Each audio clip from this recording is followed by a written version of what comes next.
Today, we are joined by Cara Zelas to talk about enhancing social and emotional learning with animal therapy. I know this is an interesting topic, something that a lot of Montessorians are curious about or want to look to implement something like this in their schools. So this is a great opportunity to connect with someone who offers this curriculum, ask questions, look at the benefits. It's always something great that you can promote to parents and just inform people that you offer at your school. These town halls are always free, they're always collaborative. This call is also being recorded, so if you're viewing the recording and have any questions, you can check in the caption. I'll link Cara's information there as well for you to reference. Throughout this call, feel free to use the chat section to leave any comments or questions. We'll make sure to read them out and have some Q&A at the end. All right, I'll go ahead and pass it over to Cara so she can present. Hi, everyone. So great to be here today. My name's Cara Zelas. I'm a teacher and the founder of Big World of Little Dude, which is an educational platform teaching children in early childhood social and emotional learning skills. We deliver this message through books, toys, a literacy-based curriculum called the Humankind Curriculum. And Little Dude is a real life therapy dog, and we volunteer with the Good Dog Foundation. And he's here at the presentation today too. So this is Little Dude, and he is the inspiration behind what I do, which I'll get into now. Just gonna pop him on the floor. So I'd like to start sharing about how I got into bringing dogs into the classroom. So I want to share a story of my experience at ACS, which is the Administration for Children's Services. So this is where children go, when their home is not safe and they are either going into like a place at ACS before they're fostered or they go back and re-entry into their home. So like walking into ACS in New York City felt like stepping into a world that no child should have to really experience. All their kids' needs, their basic needs are being met. So they've got somewhere to sleep, they have food to eat, they have a community of supportive adults. However, the environment is quite sterile and institutional. And the groups of children, some as young as newborns, all the way to teenagers, they don't know each other. They're all in limbo, waiting to be placed in foster care or to return home. And it's really just kind of like a place of uncertainty and transition. And Little Dude and I were regular visitors, bringing therapy dog sessions to these children who already have been through so much. But one particular visit really stuck with me. I was pregnant with my first child at the time, so I was really acutely aware of the journey of bringing a baby into the world. And there I was surrounded by children who, for whatever reasons, had been separated from their families. There was this one boy who was about, I don't know, around 10 years old, and he immediately bonded to Little Dude. He sat with us. He quietly sort of stroked Little Dude's fur. He didn't say too much. He just needed to be. And it was a small moment, but in a place filled with so much uncertainty, it was a moment of comfort and peace for this child. He really didn't want to leave when the session was over. And I'll just never forget the look in his eyes when, he had to separate from Little Dude. So therapy dogs can't change a child's circumstances, but they can provide a brief escape, a moment of warmth, of connection and relief. And sometimes that's everything. And it was moments like this that made me realize how a small act of kindness can have a big impact. And it was this experience that inspired me to teach about being kind to the children in my classroom. So it's experiences like this that I had on my dog therapy volunteering that led me to start bringing Little Dude into my early childhood classroom, not just to teach kids about therapy dogs, but to explore the power of kindness in action. And I really had this aha moment of whenever Little Dude visited, the children were engaged, they were curious, they were motivated, all those key ingredients for meaningful, impactful learning. At the same time, I started noticing things in the classrooms. So simple moments like morning greetings, like why weren't children looking me in the eyes or giving me eye contact. Some children weren't even acknowledging you or saying hello. And so these small observations sparked a deeper curiosity, leading me into researching social and emotional learning. This was over a decade ago, before SEL became the buzzword and concept that it is today. And what I really discovered was that SEL was transformative. Not only does it support emotional intelligence, but it builds classroom community, and it also has a profound impact on academic success. And this realization set me on the path that I'm on today. So the genesis of Big World of Little Dudes stems from the fundamental concept of promoting kindness towards others. And this principle serves as the bedrock upon which Big World of Little Dude was born. And today I'm really thrilled to be talking about a topic that's really close to my heart, and that's bringing therapy animals, particularly dogs, into the classroom. In this session, we'll explore the incredible impact therapy animals can have on social emotional learning, academic outcomes, how it aligns beautifully with Montessori philosophy, and practical steps for implementation. I also forgot to mention that I'm also a Montessori teacher, trained AMS for early childhood. So Montessori philosophy also is the bedrock of the humankind curriculum, because I really believe in her stages of development, the absorbent mind, and that really is some of the foundational philosophies that I built my curriculum on as well. And by the end, I hope that you feel inspired to consider bringing dog therapy to your school. So animals have long been a source of comfort and learning for humans, and bringing them into educational spaces is no exception. So they provide a bridge for fostering empathy, responsibility, emotional connection. And today we'll focus on how therapy animals are especially effective in supporting children's SEL and academic development. So research consistently shows that therapy dogs, animals, especially dogs, have a profound effect on reducing stress, improving emotional regulation, and even boosting academic outcomes. And for, an example, studies have found that children working with therapy animals demonstrate better focus, better participation, and fewer behavioral challenges. And remarkably, literacy programs that incorporating reading to dogs have shown measurable improvements in reading comprehension. And I'll just have like a few touch points on the research. So on stress and reducing stress and anxiety, research from the Frontiers in Psychology, which is a publication from 2019, found that interactions with therapy dogs significantly reduce cortisol levels, which is the stress hormone, in children, leading to better emotional regulation and focus. It enhances social skills and emotional well-being. So studies published in the Anthrozoos journal highlight that therapy animals help children develop empathy, self-awareness, and emotional regulation, making them more sort of socially aware. Better classroom behavior and engagement. So a study from Washington State University in 2021 found that therapy dogs in schools improve student engagement, cooperation, and overall classroom behavior. And also, dogs can really help with children and support children with special needs. And I've seen this with my own eyes.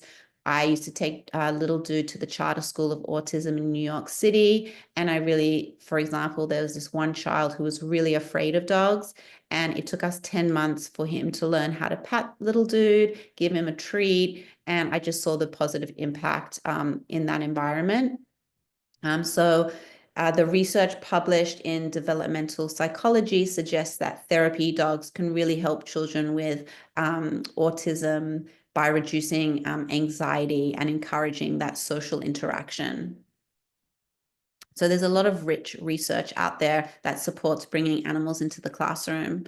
Now I want to talk about how therapy animals can be kind of like a cornerstone for social and emotional learning. They really provide children with a safe, non-judgmental presence, really helping them express emotions and developing those critical skills like empathy, self-awareness, and resilience. And for children who really struggle with anxiety or confidence, interacting with a therapy dog can really be quite transformative. Here are some key benefits of dog therapy in supporting social and emotional learning. So it encourages emotional regulation. So petting or being near a therapy dog can really help children calm their nervous system, reducing that stress and anxiety. And this helps them develop self-regulation tools, which are a foundational component of social and emotional learning. And the way that I weave that into, say, a lesson with little dude is I have a book called Brain Vacation, A Guide to Meditation, where I teach kids emotional regulation tools that they can have in their toolbox when they're feeling like they have big emotions. And one of them is the sense of touch. So I have the kid, like a child, place their hand on the back of little dude and they feel his breathing going up and down. And then I ask the child to put their hands on their tummy and feel their breath going up and down. And then they try and match their breathing with little dude. And so this is a way of like calming and like really bringing that element of social and emotional learning, the dog therapy, and that rich learning all together. So dogs can help strengthen empathy and compassion. So caring for and interacting with a dog teaches children to recognize emotion in others, fostering kindness, understanding, and the ability to consider other people's feelings. It can also help boost self-confidence, whether reading aloud to a therapy dog or simply engaging with them. Children often feel more confident in that judgment-free environment, helping them sort of take risks and build their self-esteem. It helps enhance social skills and connection. So therapy dogs naturally encourage communication and positive interactions. And this can really help with children who struggle with peer relationships. Um, and also dogs can offer help support resilience and coping skills. So dogs offer this unconditional support, teaching that children's challenges can be met with patience and care and perseverance. So I just feel like there's so many positive ways that dog therapy can help support children's social and emotional learning. And then further into this at the end, I'm going to give everyone like this awesome handout, which I'll go into, which has a lot of these points that I'm touching on. So I think social and emotional learning can have great academic benefits as well. Um, so programs where students read to dogs have shown increased literacy and comprehension skills. The calming presence of an animal can really help children focus and makes them active participants in the classroom. I've seen that like that aha moment I had when I first brought little dude into the classroom. Kids were so engaged. They were like so curious. And that's what you want to get that rich learning is that engagement, is that motivation, is that curiosity. And that's where that rich learning occurs. So here are just a few points of how dogs can help can support academic success. So I've already spoken about how reading to dogs can improve literacy skills because dogs provide this stress-free, judgment-free environment where children feel more comfortable practicing reading aloud, and this boosts their fluency and confidence. There's a lot of studies that support the benefits of bringing therapy dogs into the classroom, specifically around reading. And there's this reading educational assistance dogs. It's READ. So this is a program that you can look up. I'm pretty sure I have this resource in my guide. And the study showed that kids improve their reading fluency, their compared to those kids who didn't have a dog to read to. There's a University of California research study that found that struggling readers who practiced reading to a therapy dog improved their reading skills by 12 to 30% over a 10-week period, which is amazing. And I don't know if anyone has seen the latest results from the standardized testing. Like we, as a country, like I feel like we're failing our kids with reading. Like we've got such it wasn't good statistics, let's put it that way. So it's like, how can we help our children and set up our early learners for success? And I think reading to dogs is like a really interesting way to help those struggling readers. Yeah, so there's another study in anthrozoos that showed that kids who read to therapy dogs felt more comfortable, less self-conscious, and just led to that, enjoyment of reading, which is what you want. Um, Dogs also help with participation and motivation. So many students, especially reluctant learners, became more engaged and eager to participate when therapy dogs were in the classroom. So making those lessons more interactive and enjoyable. And, dogs have like this positive, supportive learning environment. They create a calm, welcoming atmosphere, reducing that stress and fostering a mindset that is really open to learning. And in this guide, I have ideas of how you can incorporate academics, whether it's math and literacy, and dog therapy. So let's bring it to Montessori philosophy and animals. I like this quote from The Discovery of the Child. There must be provision for the child to have contact with nature, to understand and appreciate the order, the harmony, and the beauty in nature.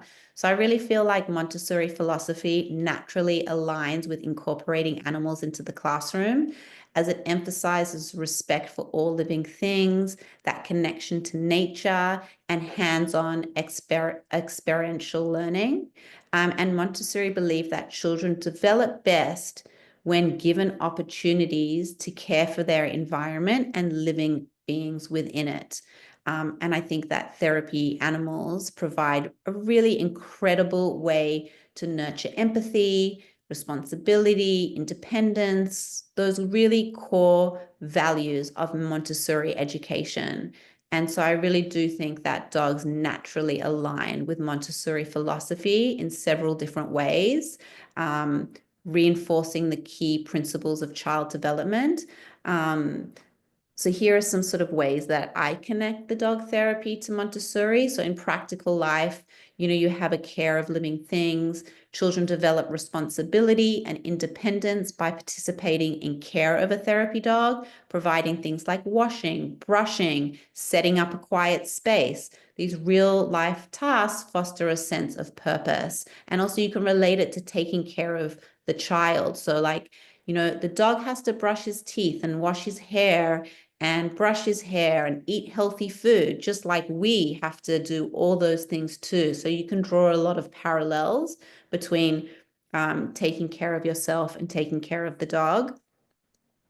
Grace and courtesy, so social skills and respect, interacting with the therapy dogs teaches children patience, how to have gentle touch, how to be respectful, essential grace and courtesy lessons that extend to the interactions with peers and adults. Again, you can make that thing like, oh, we give little dude space after he's had his therapy visits because it's been, overwhelming to be around all these children. So correlating that to sort of setting up boundaries for your kids too in their lives, or how we interact with the dog is like gentle. Like that's how you want your friends, you want to interact with your friends in a gentle, respectful way. So again, you can draw those parallels. Sensorial learning. So you got that emotional regulation. So the calming presence of a therapy dogs helps children really self-regulate their emotions, providing like sensory inputs that focus on stress reduction and self-awareness. And peace education, empathy and kindness. Therapy dogs model non-judgmental acceptance. encouraging children to develop empathy and kindness. Like that's the amazing things about dogs. They don't care what you look like, where you come from, what your house looks like, how many toys you have. They're just going to love you if you show them love. And that's the beautiful thing about animals. And freedom within limits. So respecting boundaries, just as Montessori classrooms balance the freedom with structure, therapy dogs teach children to follow rules around interaction, personal space, gentle handling, reinforcing that respect for all living things. So by interacting with a therapy dog, children engage in purposeful, real world experiences that support their social and emotional development. So things like feeding, grooming, simply observing an animal encourages that patience and mindfulness, reinforcing those Montessori principles of self-care for others and the world around them. So in this way, therapy dogs become not just companions, but guides in the child's journey toward becoming a passionate, independent, and thoughtful individual. So we've talked about the incredible benefits of therapy animals for children's social and emotional learning and academic growth and overall well-being. And we've sort of linked it to the Montessori philosophy. And now I kind of want to chat about the practical side. How do you actually get or bring a therapy dog into the classroom? Um, so it does, require thoughtful planning and structured implementation to ensure a safe, enriching and positive experience for both the students and the dog. So first you would partner with a reputable therapy dog organization. So for example, we are with the Good Dog Foundation and they service New York and Connecticut as well. But there's many organizations. You can just do a quick Google search of like, what's the therapy dogs in my state or my town? And you can these organizations, all their dogs have to be certified. So I have to certify little dude every year. That involves someone coming to see how he interacts with others. So if loud noises, is he going to react? If someone comes by with a wheelchair or a walking stick, is he going to react? If someone pulls his hair, is he going to bite? All those things to make sure that the dog and the handler are trained and set up for success so everything is safe. So just from that end, it's really important to go with like a reputable organization. So there's things like the Good Dog Foundation, there's Pet Partners. Pet Partners are great because they have a READ program. I don't know if you remember, I spoke about the READ program. So they have something specifically for dogs where you can read to dogs, or Therapy Dogs International. Those are some of the big ones. And they really maintain this high standard for handler education, which is so important. And I think partnering with professionals ensures that the dog is well prepared for a school setting and aligns best with the practices in animal assisted therapy. Also, I think you have to like meet health and safety requirements, which if you do partner with a organization, they have like the insurance and all that stuff that goes along with the health and safety standards of bringing, because your dog has to be up to date with all their vaccinations. And then we'll get into the next, I'm going to talk about parent questions. So I'm sure a lot of you will be like, well, what happens if a parent says my kid is afraid or they have allergies? I'm gonna talk about next common questions from parents. And another thing for safety is like ensuring that the environmental is suitable, like calm, quiet for when the dog comes into the classroom. And I think having these steps ensures that the program will be inclusive and accessible to all students. And then you have to sort of not train, but like talk to the staff or students about interactions. So therapy dogs aren't pets. They're actually working. So when little dude puts on his therapy scarf, he knows he's going to work and they got a job to do. And the staff should be aware of how to supervise these interactions. things like how to greet the dog appropriately, no sudden movements, just be really gentle. I always say, like, let little dude smell you, like just put out your hand, he will sniff you. Um, that what behaviors are encouraged. So like calm voices, respecting the dog's space, not coming to overcrowd it, which is a tendency to happen. But I feel like once you go into one classroom and you keep going back to the same classroom, they understand the rules. Um, and like the class I'm at now, they have like a little pillow for little dude. And so he sits on there in the class while I'm teaching. Um, What else? Yeah, so yeah, just about establishing rules about how the students can interact with the dogs. Um, and I think that, these things like making sure maybe there's a water bowl or asking the handler what is good for their dog and setting it up for success. And again, I have a lot of these resources in the therapy dog guide handout. So there's some support information at the end that you'll receive as well. So communicating with families when introducing a therapy dog program in a school or classroom, it's really natural for parents to have concerns. I think open communication and clear policies and proactive solutions are key to ensuring all families feel comfortable and confident in the decision. Um, so some common points are allergies and health concerns. What parents might say, my child has an allergy. How will this be managed? And I think, you have to just assure them that the therapy dog is going to be very well groomed, bathed regularly, to minimize those allergens, and that maybe that child can sit in like a part of the classroom that the dog doesn't go into. They can sit at the back of the class. That like everyone has to wash their hands thoroughly after every interaction that they have with the dog. Um, and those are some ideas of how I deal with, not that I don't, honestly, I've brought little dude into so many classrooms and very rarely does someone ask about allergies or say that they're scared. Very rarely. And I've been into many, many, many classrooms. But if you are concerned, I would like send an email to the parents. This is what we're doing. Please let me know if anyone has any concerns and address them as they come up.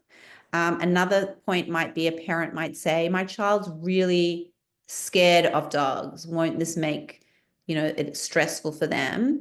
And then a response can be, well, we're going to introduce the dog in a really gentle and controlled way that's going to respect each child's comfort level. And the goal is to create a positive, low pressure experience that builds confidence and security. In my personal experience, when a child has been afraid of a dog, they tend to, I ask that for that child to sit with the teacher. And then as soon as they see little dude interact with all the other kids, this gives them an assurance that the dog isn't going to be harmful. And once they see their friends interacting with the dog and seeing and observing the dog, their fears are lower. And that, sometimes at the end, those kids who say, I remember one of the classrooms, oh, this girl very, very afraid of little dude. And by the end of the class, she was the one that didn't want little dude to leave, was patting him, giving him treats. So sometimes it's just about giving that child the experience and to witness the dog interacting with their peers. That really helps alleviate and boosts confidence. Um, and, the dog always has to be on a leash. You can't let the dog roam around. So there's all these sort of safety protocols that are set up through the organizations of how the handler has to behave in the classroom as well. And hopefully over time, once you bring the dog in so many times, the children that are afraid will learn to, love the dog and not have that fear, which is a great learning moment. Um, and then another question parents may have is like, how do we know that the dog is safe and well trained? And, you can say that these dogs come from certified, recognized therapy animal organizations and that they undergo temperament testing every year and behavioral evaluations. So they have ongoing training to ensure that the dogs are the right fit to be a therapy dog. And that also the therapy dog is always with their handler on a leash. So that is also important. Um, and also, I think, maybe some parents will be like, how does this actually help my child? Is this going to help my child learn? What's the purpose of this? And, you can have responses like, dogs aren't just for fun. There's research-backed evidence that this really supports children's academic and social and emotional growth. Again, in that packet that I have there, I've listed like a lot of research articles that maybe you could share with the parents if they're having concerns. And then you can just go on those touch points. You can say dogs help with improved literacy. They can help reduce stress. They can enhance things like social skills, like empathy and cooperation, and that they can increase engagement.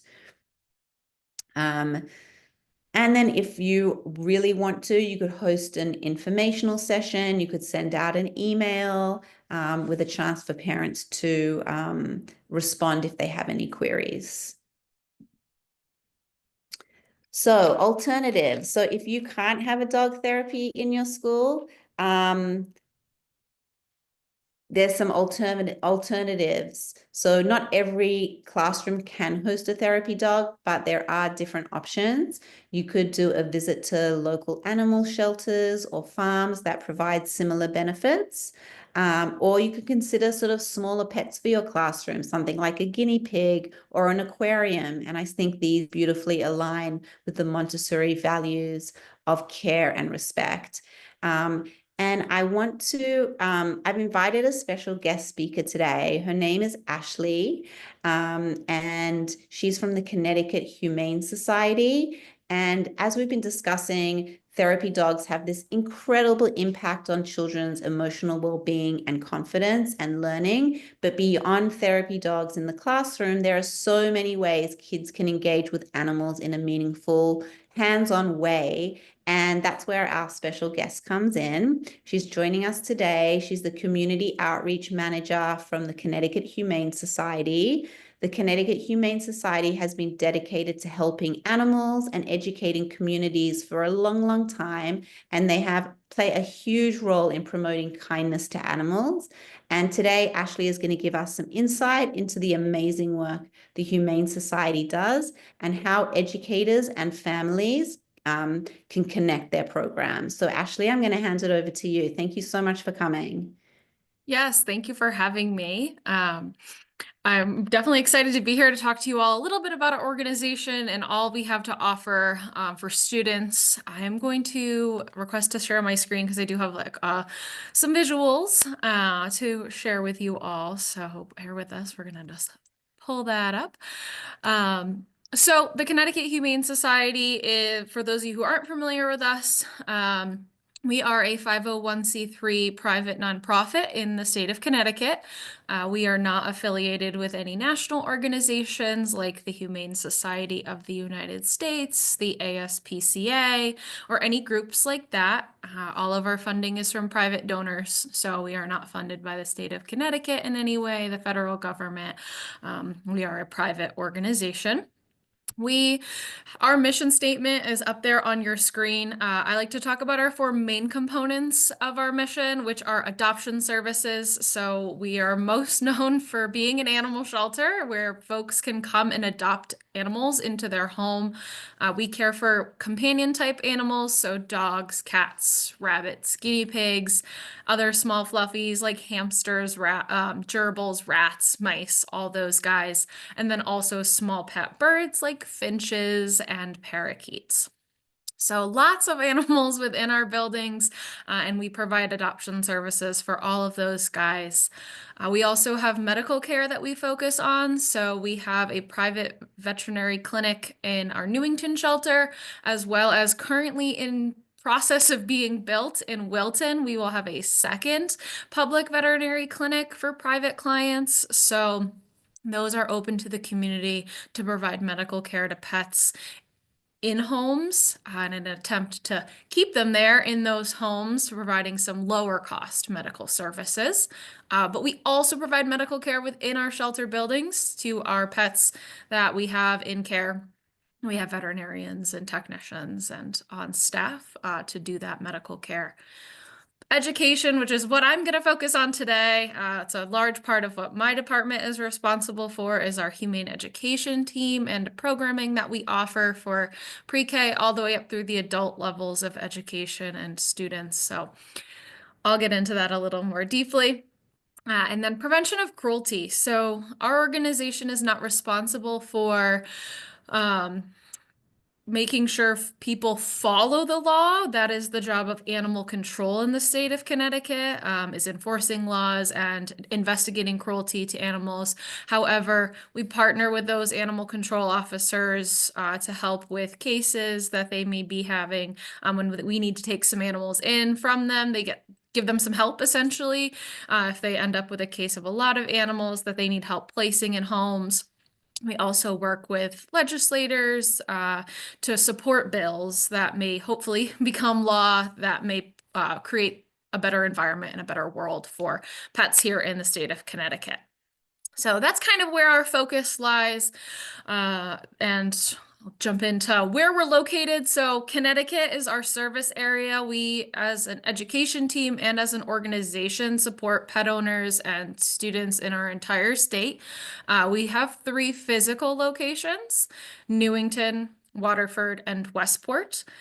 Westport will be changing halfway through this year to Wilton. We're building our brand new building and educational classroom there, so super excited for the new location. But currently we are in these 3 towns. And we've been around a long time, as was mentioned, 144 years this year. So our organization is the oldest and longest lasting animal welfare organization in the state. Here's a map. If you're not super familiar with all these towns and the crazy towns of Connecticut, it's kind of where we're at, geographically at least, with our buildings. So we have a lot of opportunities for students outside of the classroom as well as inside. I'm going to talk a little bit about service and volunteer opportunities before getting into our programming. Students, we get a lot of requests from kids of all ages about how they can be involved with animals, which is super awesome because that's what we want. We want kids to be engaged with pets and especially, shelter and rescue animals. Many places in our state do have a requirement that students be 18 to work with pets directly in a shelter environment, hands-on.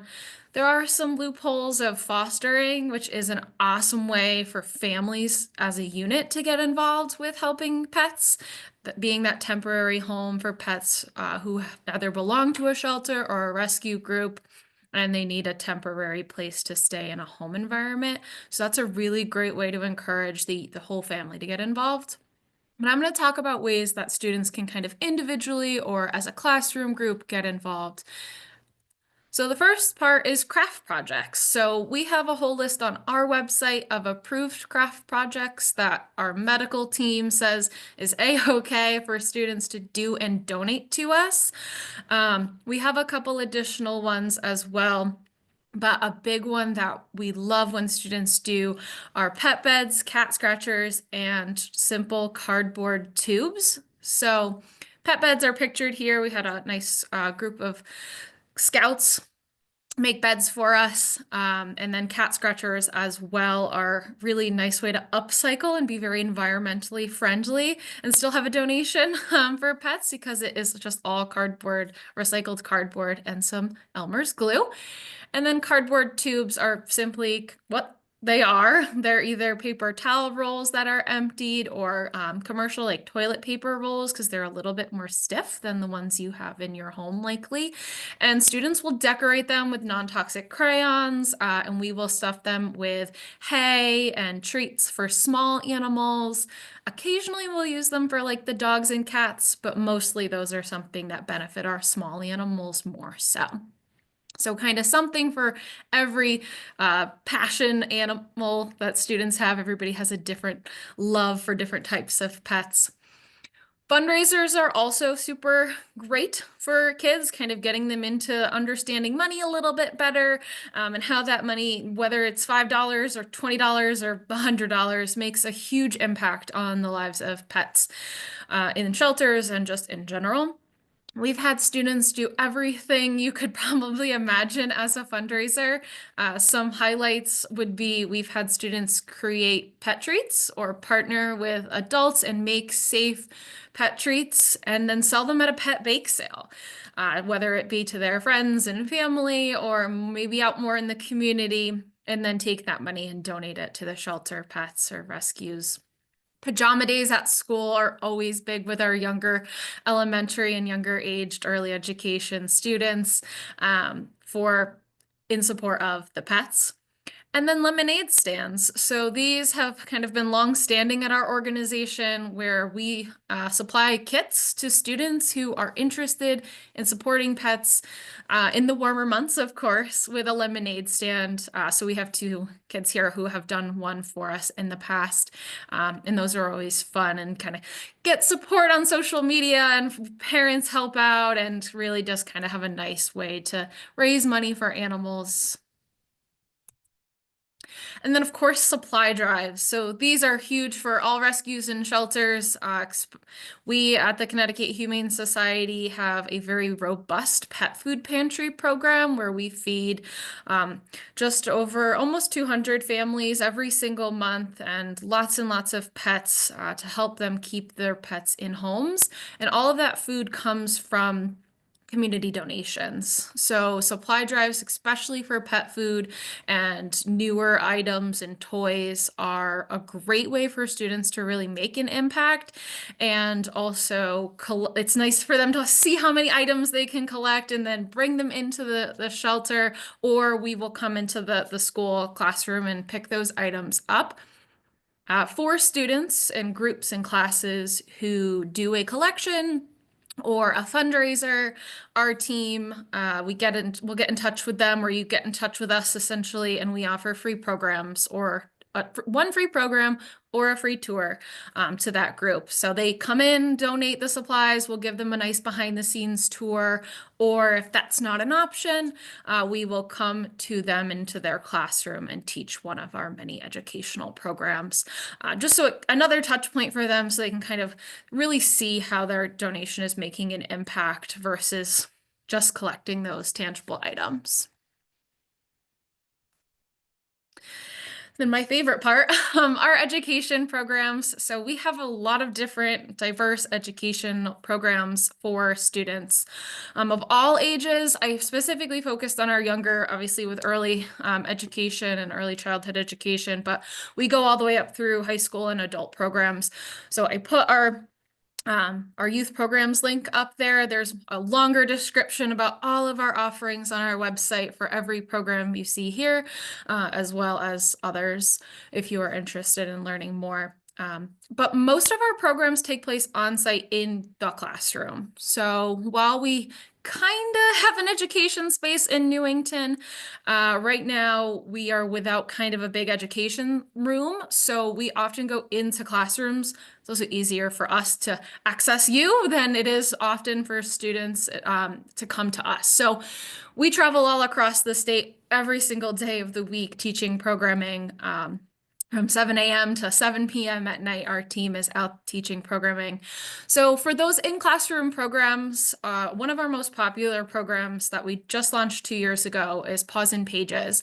So this program allows the educator, the teacher, to select a book from our rather long list of humane education books that focus on a lot of positive themes of kindness, compassion, and animals, anti-bullying, lots of different options, all tying back to animals and animal-themed stories.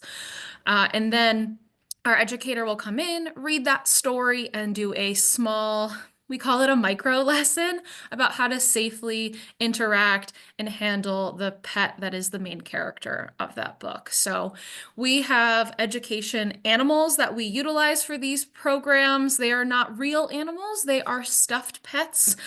We do not bring live pets to any of our programs. We don't have therapy animals of our own in our shelter for a lot of different philosophical reasons about holding shelter animals back for you, and our personal animals just don't fit the bill and the working thing. So we don't use live pets. We do recommend to, just as we just heard, we recommend working with one of those lovely organizations for therapy dogs, Pet Partners, and all those other amazing groups if you want a live pet in the classroom. So there are a lot of benefits to that as well. Our Pets and Caring Kids program, we focus in on a lot of how to care for different types of pets, their needs, how they relate to the needs of students as well, because pets are very similar to us, feelings and emotions as well. And then our safety patrol program is kind of on the older end, but I did want to include it. So that program focuses in a lot on dogs, dog body language, how to safely be around and interact with dogs of all different sizes and behavior levels to keep kids safe in the community. We do have some in-shelter things. We do offer behind-the-scenes tours for kids ages over the age of 5 or older.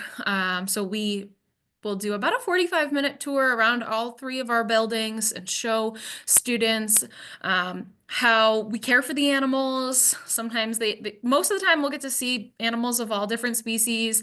And we don't do any hands-on, but they do get to see lots of different animals. And then pictured here, this is our Reading to Pets program.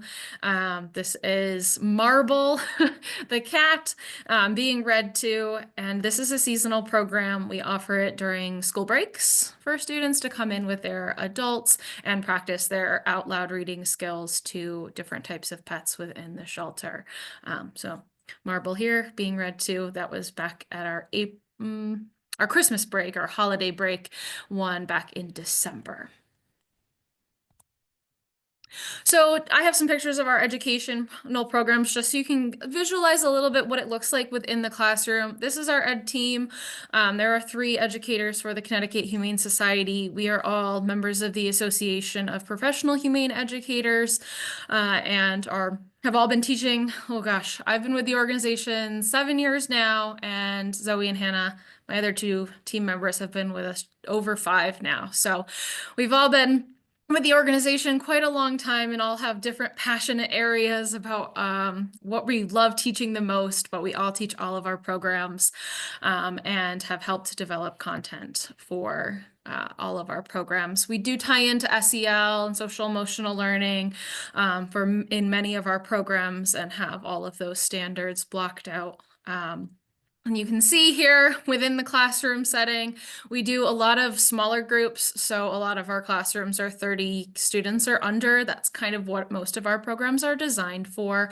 And you'll see some of our plush pets are kind of featured. One of our dogs, Henry, up here. We've got our small guinea pig in the right-hand corner there. We all have ed dogs and cats and guinea pigs and rabbits, and the students love the hands-on with them.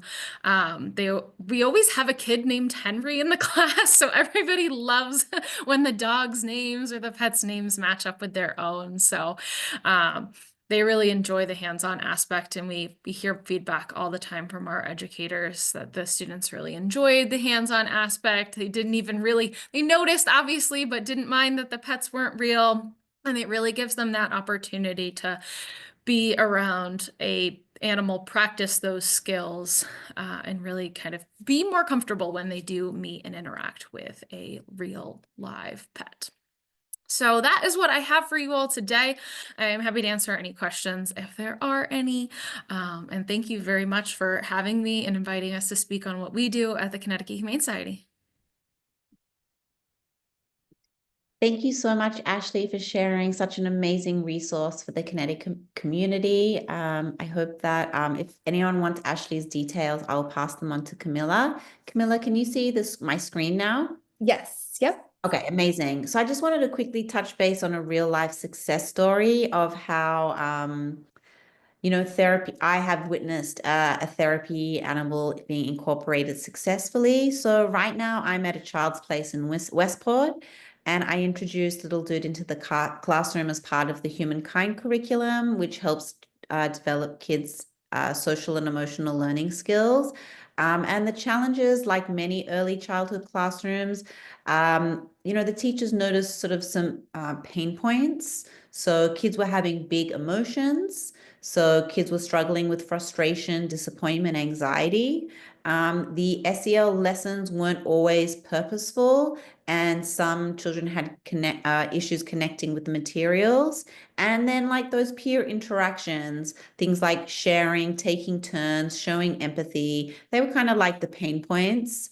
So how did Little Dude help with all these things? He became like a really calming presence, helping children really regulate their emotions. Like I told you about that activity we do, and you put your hand on the back of Little Dude and match the breathing. And then we get little puppets, little dog puppets I have, and then they rest them on the kids' tummies and they can watch their puppets go up and down. And then so when Little Dude and I are out of the classroom, the teachers then can use those same methods to say, oh, I see everyone's having a little bit of trouble after settling in back after playing outside. Let's all close our eyes and put on our hands on our tummies and feel our tummies go up and down. So that just like a quick emotional regulation tool that you can use in your classroom.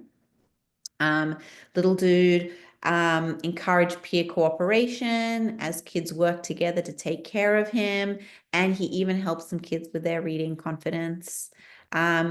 So that's some of the outcomes that we got from bringing Little Dude into the classroom. So this experience proves that therapy dogs aren't just a fun addition, they're there for a powerful tool for social and emotional learning and academic growth. And most importantly, the kids adore when the dog visits the classroom. So this case study really highlights the tangible benefits for creating that calmer classroom environment and improved SEL foundational skills. So I just wanted to quickly chat to you about the humankind curriculum, because even if you don't have a therapy dog, you can still bring the same warmth and impact to social and emotional learning. And that's kind of why I created the humankind curriculum, with Little Dude being that central character. And so I'm really excited to introduce you to this really engaging and effective way to seamlessly integrate SEL into your early childhood classrooms. This program is specifically designed for children 4 to 7, offering a really fun and effective way to really teach those critical skills like kindness, empathy, growth mindset, how to make a friend, mindfulness techniques. They're really easy to follow lesson plans. And really the humankind curriculum takes all the guesswork out of SEL, while saving teachers valuable time, but also delivering really impactful results. The program is turnkey. It's developed by teachers for teachers. Like I really understand the pain points of feeling overwhelmed as a teacher and having so much on our plate. This program really takes that stressor off shoulders. And I really created this curriculum so anyone can incorporate SEL into their day in a really meaningful way. And the book, the Humankind curriculum, is a literacy-based curriculum. So each theme has a corresponding book. So a really engaging teaching tool is learning through storytelling. And these books can continually be referred back to, even after the lessons. And the themes are kindness, feelings, manners, respect, growth mindset, empathy, friendship, meditation, and courage. And some of these books are set to music, so you can read and sing the books. I'm going to give you a sample pack of the curriculum, as well as a handout. So this handout is the Dog Therapy Advocacy Guide. So it's going to have those research-backed benefits. It has a step-by-step guide. So learn exactly how to bring a therapy dog into your school. A lot of the points I spoke to you today. So it's in one form, one document, so you can really see it written out. And then there's also some engaging teaching tools and lesson ideas to promote SEL and academics. And then I'll also give you a sample pack of the Humankind curriculum. I was just wondering if anyone has any questions. Feel free to drop your questions in the chat as well. I can read them out if needed, or you can unmute yourself. Um, I have a question here about it. Is there any way that this is particularly helpful to children that have diverse learning needs or neurodiversity, and how can we communicate that to parents? Because I think that would be something great to highlight. Right. Yeah. As I mentioned, there's like a lot of research about the positive impacts of bringing dogs in to help children with special needs, and it can really help lower that anxiety. I think kids who have neurodiverse challenges, they can have a heightened sense of anxiety when they're just entering the classroom, knowing can be kind of a tough space to be in. And so bringing that dog in can really help with those calming of that anxiety. So already you're setting up that child for more success in the classroom to do more solid learning. So I think it's and it's also a really engaging teaching tool as well. And it can really help kids with special needs, make them feel comfortable and safe, and also that non-judgmental being that can be around them that's not going to judge them. Definitely. Ash, you have your hand raised? Hi, Hi there. Ash. Hi, can you hear me? Yes. Oh, great. I have two questions. One being, I'm at a Montessori out in Washington State, and the our director has spent time previously doing what you suggested, looking up therapy dog organizations. And I know maybe we're on the opposite coast. She hasn't had great luck. She's heard things such as like um, a lot of no's, and then mixed with also too, she's heard before that like a prescription or like a referral is needed, like from a student to have a therapy dog. And I guess I just didn't know if you by chance had any organizations in specific in Washington State. Yeah, because I'm on the East Coast. I know Yeah. the ones on the East Coast, but Pet Partners, I believe, is nationwide, Pet Partners. And if Okay. you want, I can email me, and I can connect you with the Good Dog Foundation, which is based on the East Coast, but they will know a lot of reputable organizations. So I'm happy to reach out and ask them specific questions. Oh, And then wonderful. Okay. and then in terms, I guess with the prescription thing, I guess that's for like one certain student, but this therapy dog is more just for the whole class, you know? So I've never heard that before about having a prescription. Yeah. Okay. And she's not here right now, so I can't Okay. speak to more than that. But um, okay. Thank you so much. I do have Yeah, one I more can help question. you. I can help you find somewhere. Yeah. Thank you. I do have one more question. I am I, a hobby goat farmer, and I have a dream when I'm not a Montessori teacher. I'm curious. I read before. I can't remember the source, but there's I guess I'm curious. Have you ever heard of like getting an animal that is not a dog, in specific a goat, to be like a certified therapy animal? I've heard of therapy or equine therapy, Okay. but I have never, and I've heard of goat yoga. Yeah. Yeah, but I have never heard of a certified goat. No. Okay. I just had to ask. I was But just but purely that sounds curious really because interesting. okay. All right. Well, Yeah. thank you. Those are the questions I have at the Okay. moment. Thank you so much. Okay. Thanks, Ash.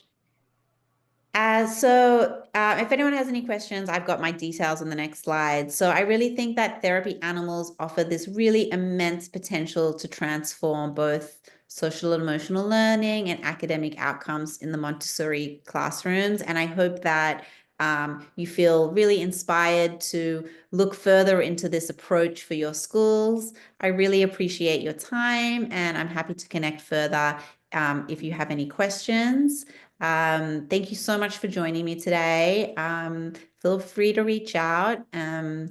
And I hope you stay in touch. And I'm excited to see if any of you implement any of this into the classroom. And again, you'll get those 2 handouts. We'll give you a lot of rich information. And if you want to email me or if you want to scan your screen, one goes to my website, Instagram, or LinkedIn, and you can reach out. Wonderful. Thank you so much, Cara. And thank you, Ashley, for your presentations. I think this is a great resource, and I hope a lot more schools start implementing something like this in their classroom. I think it's something that's really neat. I will be sharing this recording on our YouTube channel, and it'll be going out in our newsletter. So keep an eye out for that. And if you want to access it, go to our channel is Nido Montessori Marketing. We just relaunched. So it'll be available there to reference whenever you want to watch it back. And I will also share the resources that Cara mentioned, or you can get in touch with her as well via email. And there, Ashley just dropped as well her information there as well. Wonderful. All right. Thank you so much, Cara and Ashley. All right. Have a great rest of your day. Bye, everyone.